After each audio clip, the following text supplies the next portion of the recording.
Hey boy, this town ain't big enough for the two of us. Yeah, well, maybe that's because we need to build more affordable housing. That's not what I mean, boy. Yeah, well, that sounds like you're making excuses. Shut it, boy. It's almost high noon. Yeah.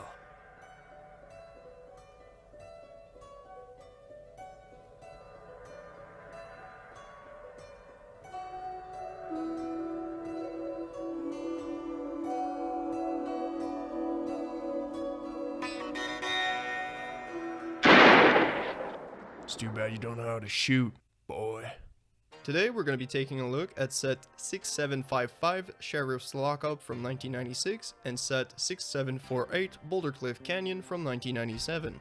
Not only do I have these sets, I also have part of the boxes. The thing is, I didn't actually buy these sets, I got them for free. I'll share the story at the end of the video, but I wanted to highlight the box art before doing anything else. The original owner actually cut out the unique box panels and kept them in amazing condition for us to enjoy. And I have to say, I absolutely love this art style. I love the colors, I love the lighting, I love the blocking and the compositions.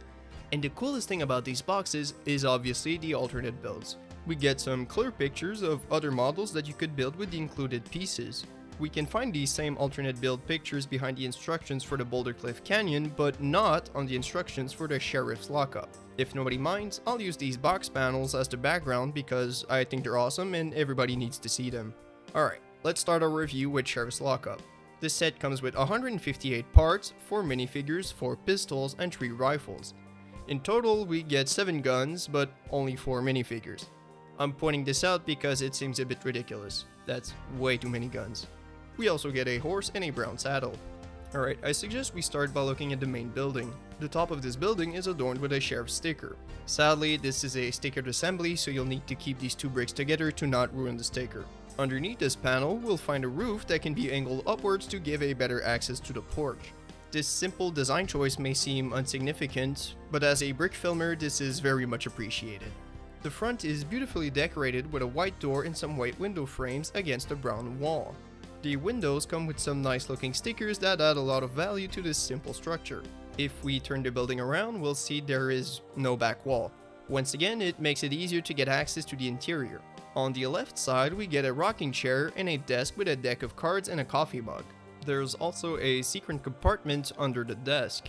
On the right side of the building, we'll find a safe which can be used to hide your extra guns or some coins. Overall, this building is fairly simple but nicely decorated. Before we take a look at the other structure, we have to come closer to this small 1x2 tile. It says Flatfoot Thompson is wanted for $500, and by the way, that's about $15,000 in today's money. Right next to this sign, there's a giant barrel that can fit an entire minifigure. And next to that, there's a bush. Yeah, a bush. That's pretty cool. No, but seriously, this thing adds a bit of color to our set, so it is appreciated. Alright, now for the cage. The top seems to be some kind of watchtower with some barricades to hide from incoming bullets.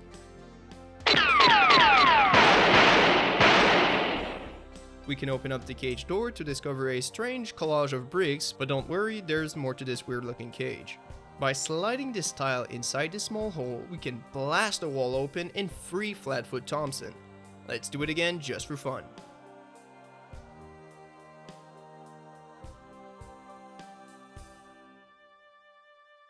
To be completely honest, I love this set. I love Western as a genre, and the Sheriff's Lockup feels like a perfect representation of the Wild West. It's great, and I love it. So let's move on to Boulder Cliff Canyon. This set came with 223 parts and 6 minifigs. I've heard some people complain about the look of these figures, but I don't really agree. Some people claim that these characters are racist, stereotypical depiction of natives.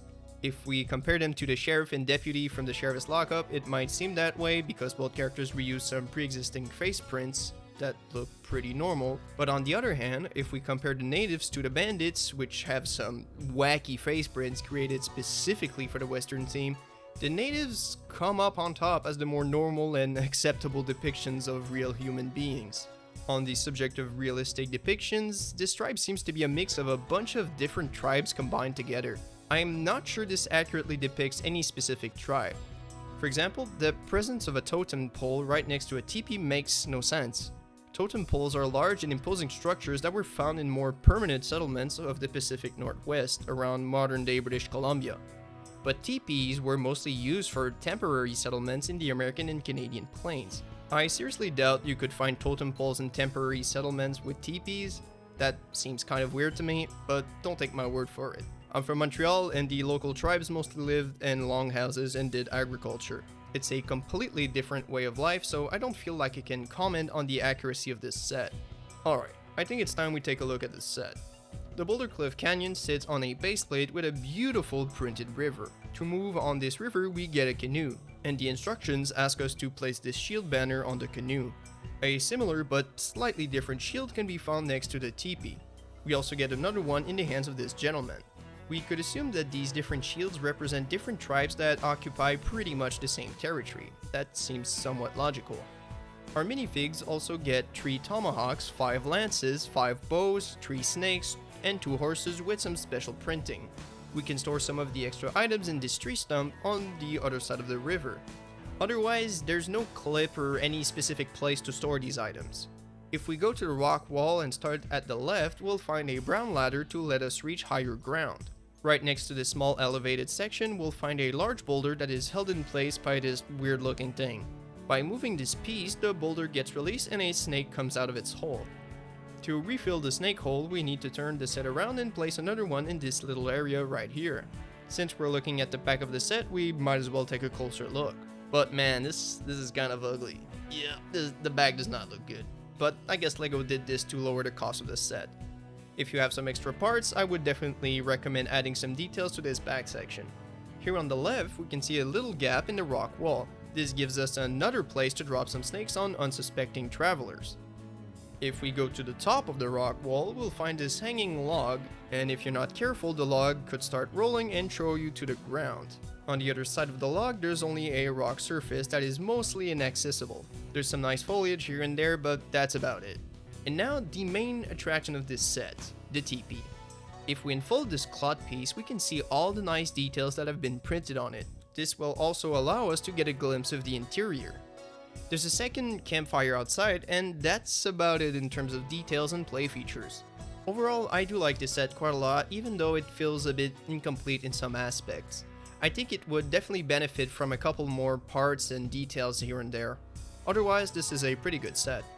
Alright, now I want to share the story of how I got these 2 sets. So, for my 21st birthday, my grandmother asked her friends at her painting club if any of them had some LEGO sets to give away.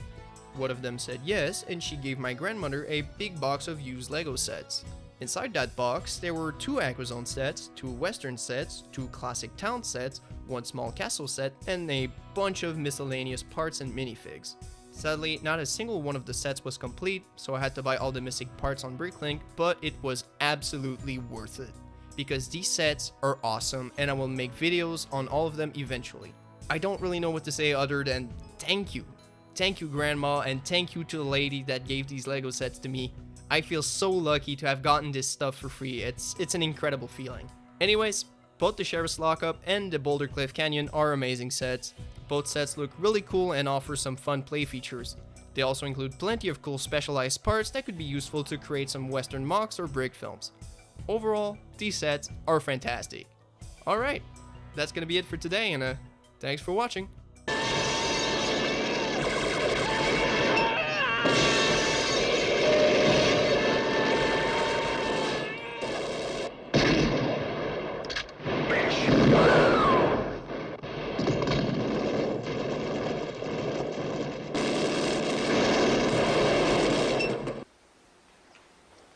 Stupid fucking white